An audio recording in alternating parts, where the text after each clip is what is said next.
Tatlo ang patay sa salpukan ng multipurpose vehicle o MPV at kotse sa Tagaytay City.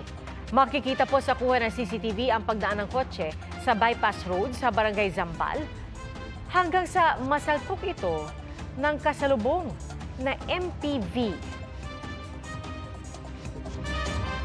Nagpaikot-ikot sa daan ang dalawang sasakyan. Dead on the spot ang tatlong sakay ng kotse kabilang ang isang buntis maging ang driver na nagmagandang loob lang daw na ihatid sa ospital ang kapitbahay na buntis. Sugatan naman ang 5 sakay ng MPV na 17 hanggang 19 anyos at mga bagong graduate sa senior high school. Ayon sa pulisya, lasing umano ang 18 anyos na driver ng MPV. Mabilis umano ang takbo ng MPV at lumihis ng linya kaya sumalpok sa kotse. Inihahanda na ang mga kaukulang kaso laban sa driver ng MPV. Patuloy ang investigasyon. Patay ang babaeng rider matapos pumailalim ang kanilang motorsiklo sa container truck sa McKinley Road sa C5 Taguig.